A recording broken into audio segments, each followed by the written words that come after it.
అమ్మా ఎట్టు పోయాడో ఏమో రిజల్ట్స్ వచ్చినాయో లేదు ఇంకా అప్పటి నుంచి ఎటు పోయాడో పోయాడు కనపడట్లే మొత్తం ఫ్లెక్సీలు అంటించుకుంటా ఉన్నా. కనబడుట లేదు, పేరు బన్ని పట్టించినోడికి 10,000 బహుమతి. ఎన్ని రోజులు ఎత్తకాలో ఎక్కడ పోయి తెచ్చాడు సనా మీరు ఈ విధంగా కనిపిస్తే నాకు ఒకసారి కాల్ చేయండి అన్న. పోయాడా? బీటెక్ ఫస్ట్ ఇయర్ పాస్ అయ్యి సెకండ్ ఇయర్కి వెళ్తారు అనుకుంటే ఈడేంద్ర ఇల్లు వదిలి పారిపోయాడు. పట్టు ఆకలింది ఆయా షేర్. ఇంత పెద్ద మాల్లో ఇప్పుడు ఎక్కడ ఎత్తుకోవాలి?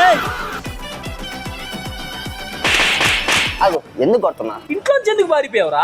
బీటెక్ ఫస్ట్ ఇయర్ జాబ్ అని సంపదంటే పారిపోక ఏం చేయాలా? ఓరే దానికే ఇంత టెన్షన్ పడాలా? BTech first year second year చదివేవాళ్ళు మీకోసం ఈ వీడియో. ఏప్రిల్ 25, 26 ఒక 10K మాస్టర్ క్లాసెస్ అయితే ఫ్రీగా కండక్ట్ చేస్తారు. ఇందులో BTech or degree first and second year కి బీటెక్ ఫైనల్ ఇయర్ లోపు హై పెయిడ్ జాబ్స్ ఎలా కొట్టాలి, మైక్రోసాఫ్ట్, అమెజాన్ లాంటి కంపెనీస్ లో ఇంటర్న్షిప్స్ ఎలా తెచ్చుకోవాలి, ఏఎంఎల్ లో ఎలా ఎక్స్పర్టీస్ అవ్వాలి, ఏ వాడి ప్రాజెక్ట్స్ ఇంకా రెజ్యూమ్స్ ఎలా చేయాలి అని చెప్పి ఏ ఎక్స్పర్ట్స్ అయితే ఈ మాస్టర్ క్లాసెస్ లో చెప్తారు. మీరు వాళ్ళతో ఇంటరాక్ట్ కూడా అవ్వచ్చు. BTech degree or first year చదువుతున్న మీరైతే ఈ గోల్డెన్ ఛాన్స్ అస్సలు మిస్ చేసుకోవద్దు. మన ఛానల్ బయోలో ఉంది, లింక్ ఇప్పుడే క్లిక్ చేసి రిజిస్టర్ అయిపో.